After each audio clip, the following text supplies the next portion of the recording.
அனைவருக்கும் இனிமையான வணக்கங்களும் வாழ்த்துக்களும். எல்லாம் உள்ள இறையர்களும் குருவர்களும் உங்களுக்கு எப்பொழுதும் நன்மையை செய்து கொண்டு இருக்கட்டும். என்னோடய வாழ்க்கையில் பார்த்திங்கன்னா, அப்பா அம்மாவாக இருந்தாலும், இல்லை நான் கற்றுக்கிட்டதாக இருந்தாலும், கற்றுக் கொடுத்த குருவாக இருந்தாலும், யாருக்கும் தீமை செய்யக்கூடாது, எல்லோருக்கும் நன்மையை செய்யணும், அதில் எதிரியாக இருந்தால் கூட நன்மையை செய்யணும் அப்படிங்கிற மாதிரி தான் எனக்கு கற்றுக் கொடுத்துருக்குறாங்க. அதே போல் தான் நானும் என்னோடய வாழ்க்கையை முடிஞ்ச அளவுக்கு வாழ்ந்துட்டுருக்கிறேன். யாராக இருந்தாலும் அவங்க நல்லா இருக்கணும் அப்படின்னு தான். இருந்தாலும் மனதளவில் சில ஆதங்கங்கள் இருக்கும், சில குறைகள் இருக்கும்.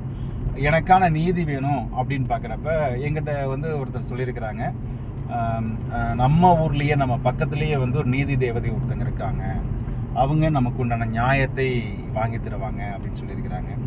அதனால் அந்த நீதி தேவதையிடம் என்னோடய குறைகளை, என்னோடய ஆதங்கங்களை நான் இறக்கி வச்சுட்டேன். ஸோ அவங்க பார்த்துக்குவாங்க அப்படிங்கிற நம்பிக்கை இருக்குது. எதுக்காக இருந்தாலும் ஒரு பலன் வேணும் இல்லையா, அந்த பலன் அவங்க தருவாங்கன்னு நம்பிக்கை இருக்குது. இதனடா எந்த நீதி தேவதை யார் எங்கே இருக்காங்கன்னு சொல்லாமையே சொல்லணும்னு பார்க்குறீங்களா? எதுவாக இருந்தாலும் முதல்ல நம்ம பலனடையும் இல்லையா. நான் பலனடைஞ்சதுக்கப்புறம் கண்டிப்பாக அந்த நீதி தேவதை யார், எங்கே இருக்கிறாங்க, உங்களுக்கு என்ன செய்வாங்க அப்படிங்கிற விளக்கத்தை கண்டிப்பாக சொல்கிறேன். இன்னும் சொன்னது போல் வருகிற நாட்களில் ஒவ்வொரு பிரச்சனைக்கு உண்டான தீர்வுகளை தேடி எந்தெந்த ஆலயங்களுக்கு போகலாம், அவங்க என்ன செய்வாங்க அப்படிங்கிற விஷயத்தை கண்டிப்பாக தருவேன்.